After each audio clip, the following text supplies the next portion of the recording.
The 2014 Atlanta Press Club Louder Milk Young Debate Series, brought to you by Georgia Public Broadcasting. The Democratic race for state school superintendent.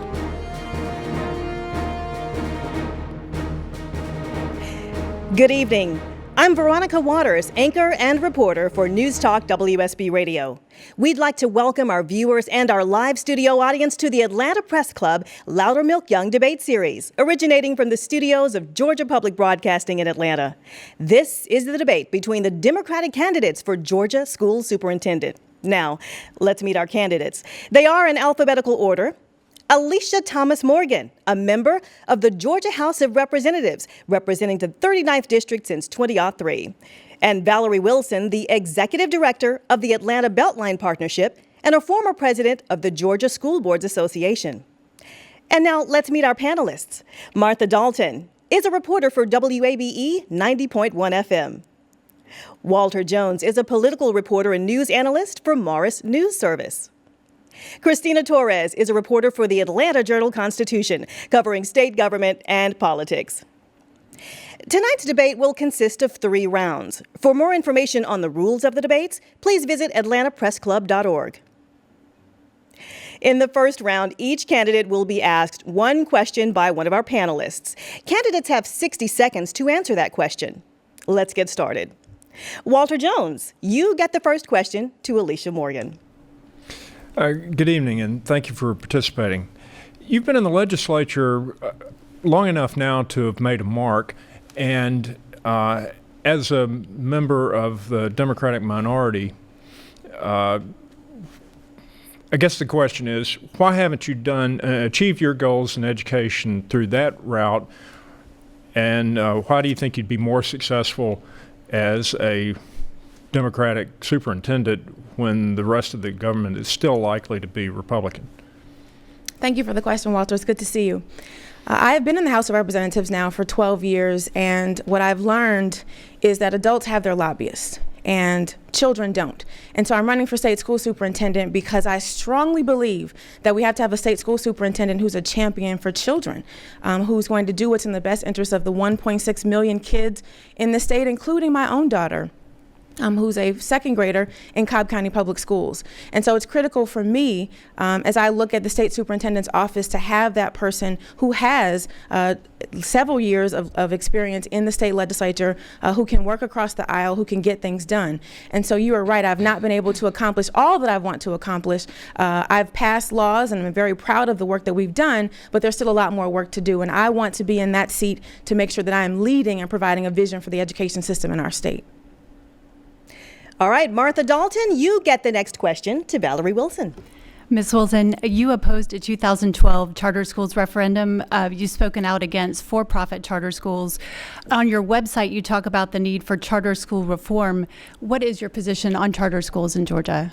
Thank you, Martha. I appreciate that question.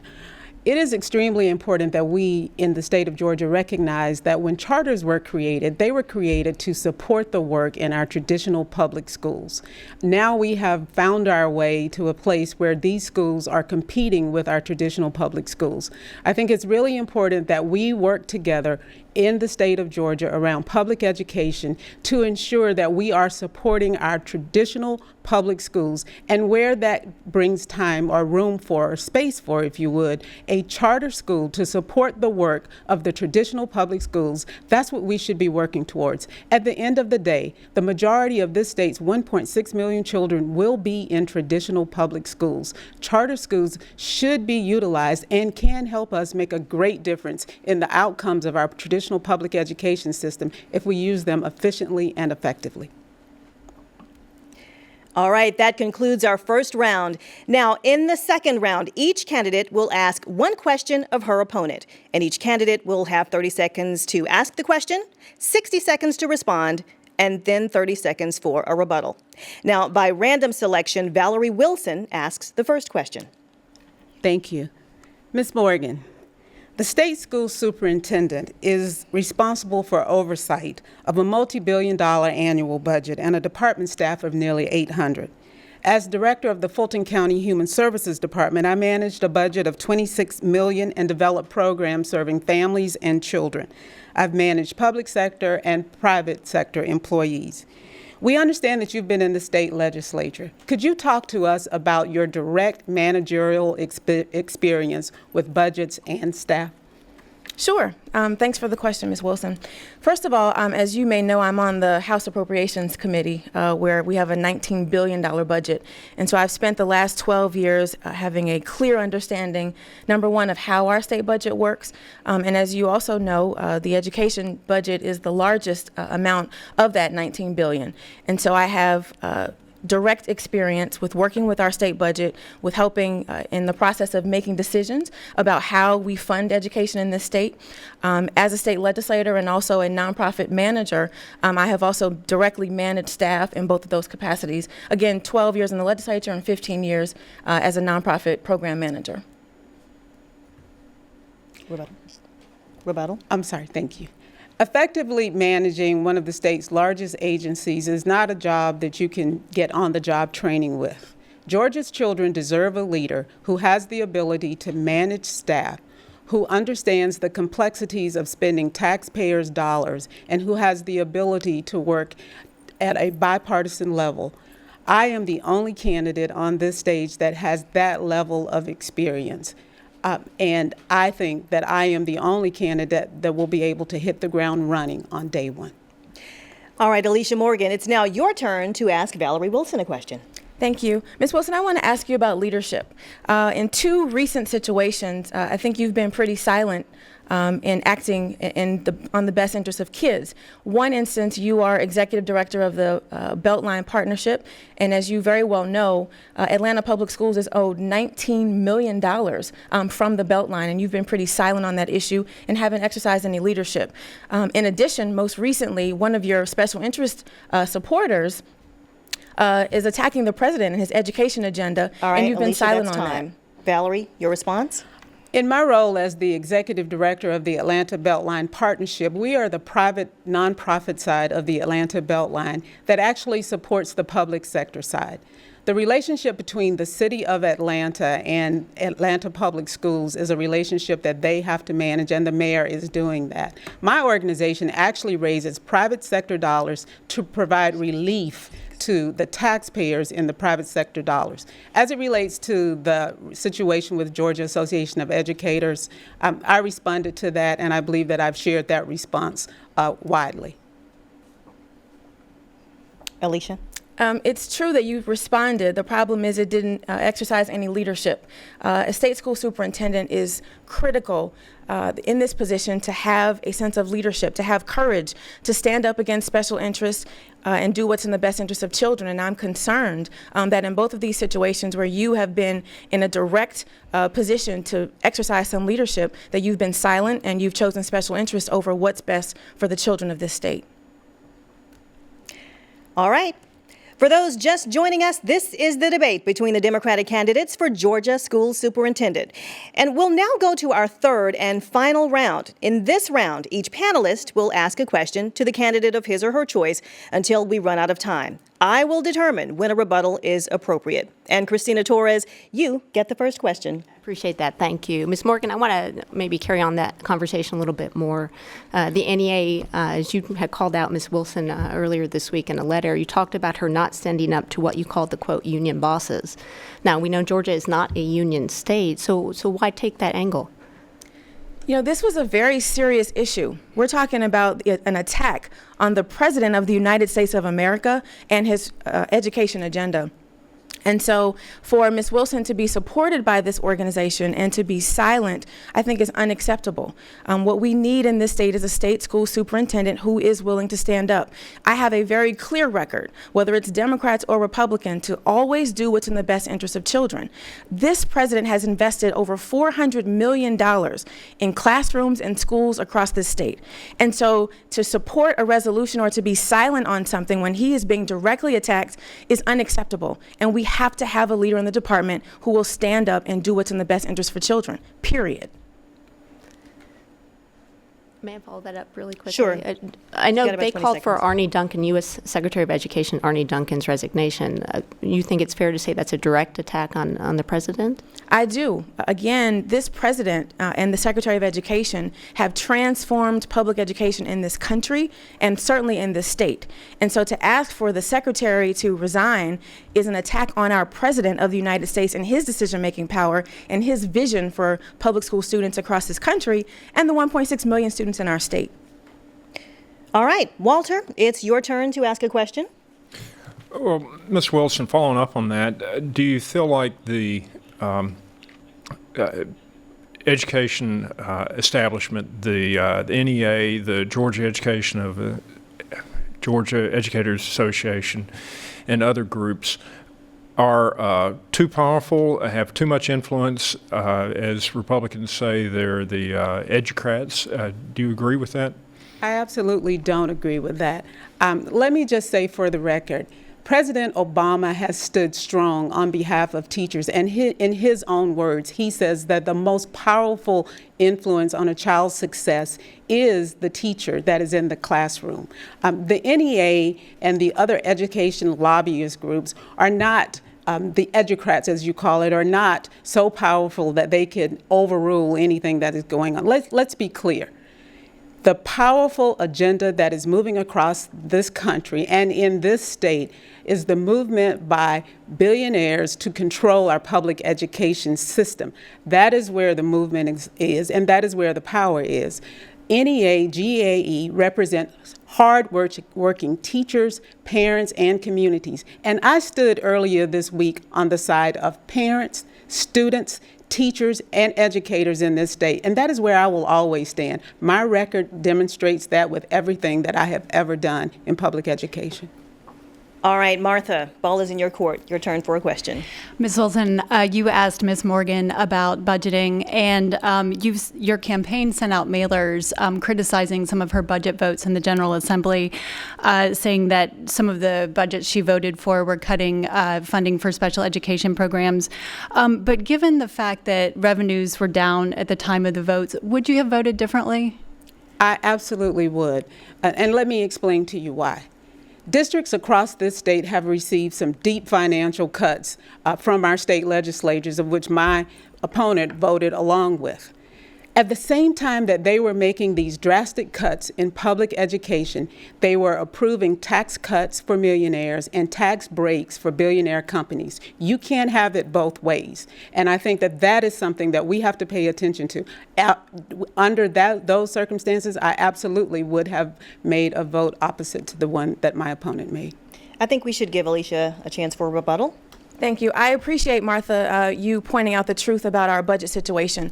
But I think that Ms. Wilson has to be very honest and recognize, number one, that those cuts were made across the board in our state budget. But she directly, as chairman of the school board in Decatur, had the ability to save programs. But instead, she cut millions of dollars in foreign language programs, after-school programs for kids. And so when you talk about, Ms. Wilson, being an advocate for children and parents, that's not what your record says. And so let's differentiate between what we say and what we do.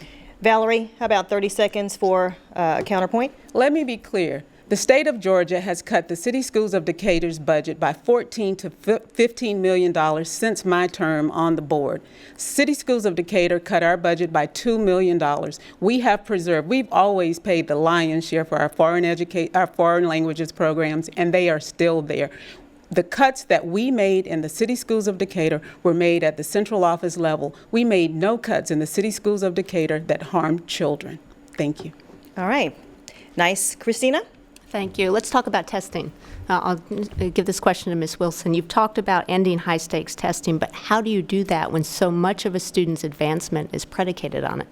I think that's the problem, Christina. I think that we have in this state, with the movement that we are under, with believing that testing is the way to help children grow, is absolutely inaccurate. I think that we have to make sure that we are providing professional development to teachers to ensure that they are getting the best and the highest performance out of their students, and not by testing, by giving them the flexibility to be innovative and to draw from their students the successes that they need in order to be successful. Testing is not how you do it. Of course, we need to assess how well we are doing, but at the end of the day, we need to be able to provide the flexibility to teachers in order to be able to get the best possible results from their students. Walter. Representative Morgan, in the legislature, as it's been noted, you supported some of the budgets by the Republican leadership. As superintendent, both of you have said that you want to lobby for more education funding. How can you do that as an independent voice if in the legislature you have been so supportive of the Republican leadership? I wouldn't say that I've been supportive of any leadership one way or the other. What I've been supportive of is the priorities for this state. The budget is a very complex document, and you don't have the ability to do line item vetoes as a state legislator. And so if there are dollars in the budget that may help Cobb County schools, and in one case, we had a school in my district that was lost in a flood, you have to make responsible decisions. Again, I am not here to represent one group or another. I am here to champion children. And I've always made decisions that I believe are in the best interest of kids. And now that we are in better economic times, you can rest assured that I'll be the #1 champion and voice for kids to make sure that we provide appropriate and the best funding possible for all of our kids to meet their needs across the state. Do you need a follow-up, Walter? I mean, I would be curious about Ms. Wilson's point on that as well. You have been in the other end of things and being very critical of the Republicans, and so why should they come to your point of view when you've done nothing but criticize them? I think the one reason that they should come to my point of view is to look at what is happening across this state in public education. Furloughs that are causing kids to receive less than 180 days. In some instances across this state, students are only in class for 145 to 150 days. We have maximized our class sizes, and we're not able to provide children with what the resources that they need to be successful. If our elected officials are really serious about turning around what is happening in public education in this state and providing our children with the best possible education necessary, I think that is what I need to bring forward to our legislators to help them understand what the impacts of their decisions are in their local districts. All right, let's go to Martha. I'd actually like to hear from both candidates on this question, but I'll start with Representative Morgan because you are a co-sponsor of Georgia's teacher evaluation law. And the new system uses a growth model which includes student test scores to evaluate teachers. There is some concern among teachers that the system will be implemented fairly. How will you as superintendent ensure that it is implemented fairly? Thank you, Martha. You're right. I'm one of the co-sponsors of our teacher evaluation law and spent probably 3 years of my legislative career working on improving this tool. We have a lot of work to do, though, particularly when it comes to how we are evaluating teachers in non-tested subjects. Over 70% of our teachers are in non-tested subjects, and the process that the state currently has, I think, is broken. And so what I am committed to is, as much as I believe in our evaluation tool, I will not implement it fully as state school superintendent until I know that it is a tool that we want, that we can be proud of, that teachers have say in, and that they know it has fidelity and they can be treated fairly and as the professionals that they are. I would just, are you ready? I would just say that the teacher evaluation system has to be a system that we monitor very closely. I've heard, as I've traveled across the state, from teachers all over the state of Georgia, they are concerned about the reliability and the validity of the evaluation system. They want to be sure that as they are assessed fairly and accurately. There's been this myth that teachers don't want to be evaluated, but that is a myth. Teachers want to be evaluated, they want to be assessed, but they want to be assessed fairly. The teacher evaluation system that we have in place right now will require close monitoring, and it also will require us making the adjustments necessary to assure that we have an assessment process in place that accurately reflects the work that is going on in the classroom. Christina. Sure. We're talking about teacher evaluations. Let's also talk about Georgia Milestones, the new test that's coming out next school year for our students in public schools. There have been concerns by educators there, too, about how quickly that's coming out and whether it's accurately assessing what the kids are being taught. Again, open this up to both of you. How do you address those concerns? All right, let's start with Valarie. Okay, thank you. I think that the first thing that we have to do, and you're absolutely right, Christina, across the state, there is great concern about how we are going to be assessing. The concern really is, as you work across the state, assessments, we have the ability now to have numerous assessments with districts putting in place their own assessment tool, and that changes all across the state. There is huge concern around the consistency of that tool, and that's something that we are going to have to watch and monitor very, very closely. It is happening, and it is something that we are doing, but I think that what we have to be willing to do in the state of Georgia, and I'm really happy that we have that ability, is to be flexible with that and make the changes as necessary as we move forward with implementation. I am deeply concerned about our state's move to the milestones test. While I am proud and happy that we've moved away from the CRCT that essentially teaches kids how to choose A, B, and C and move us to a direction of critical thinking, I don't think the milestone test was the way to go.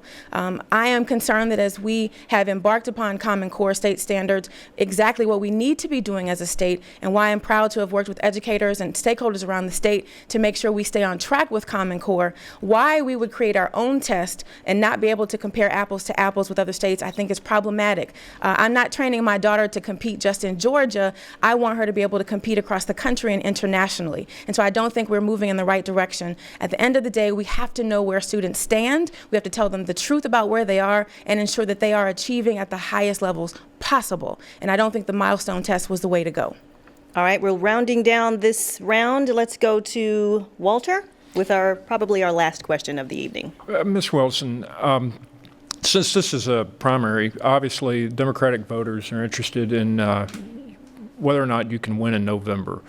What is it that you bring that's unique that would allow you to be more successful than other Democratic candidates have been in any statewide office in the last 10 years?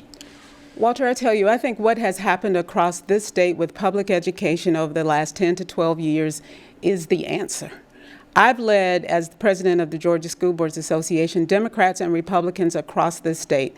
They have supported me in the agenda that we are coming forward with today, or my platform today, as it relates to how we move forward with public education.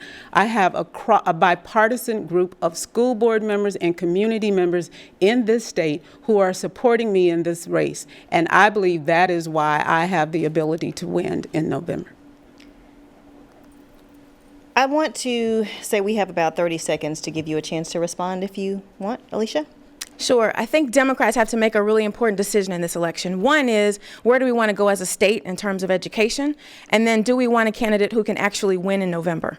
I have a proven record of winning in Cobb County, Georgia, 12 years ago. I know how to win among Democrats and Republicans. I also know how to do the job. We have to make sure we have a superintendent who has the experience and the ability to do the job, again, who can win not just elections, but win for kids. And that is me, Alisha Thomas Morgan. All right, very spirited debate. That's all the time we have now for questions. Each candidate will now get 30 seconds for a closing statement. And Alisha Morgan, you will get to make the first closing statement. Thank you, Atlanta Press Club, for having us today. And thank you, Georgians, for watching tonight. I am proud to be a mom of a second grader in Cobb County Public Schools and proud to serve in the House of Representatives.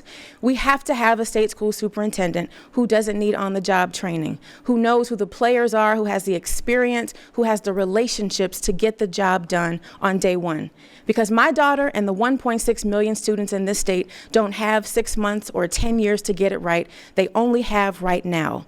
We need a leader who has the ability to lead, the capacity to lead, the ability to win. And that is me, Alisha Thomas Morgan. And so I ask for your vote on July 22nd or during early voting, because I want to be the chief for all of our students, all 1.6 million of them, including my daughter, Layla, a second grader. This election is too important, and we have to have, again, someone who can win and someone who can do it in the best interest for kids. I'm Alisha Thomas Morgan. Thank you.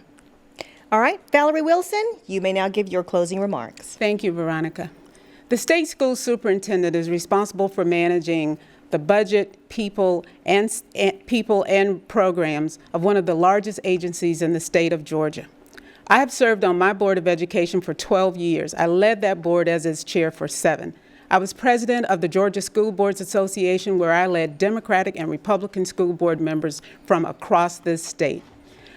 I know that public education is at a critical juncture in the state of Georgia. As your next state school superintendent, I will work hard every single day to ensure that the 1.6 million public education students in the state of Georgia receive a quality public education. I'm Valarie Wilson, and on July 22nd, please go to the polls and vote for me as your next state school superintendent. Thank you.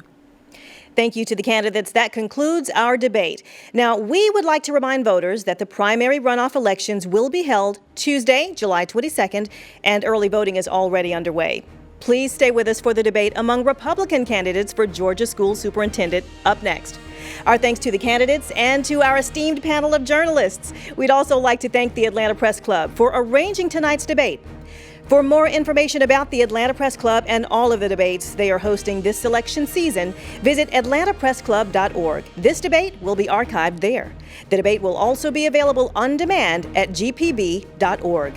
The Atlanta Press Club Loudermilk Young Debate Series is made possible by a donation from R. Charles Loudermilk. I'm Veronica Waters. Thanks for joining us for the Atlanta Press Club Loudermilk Young Debate Series.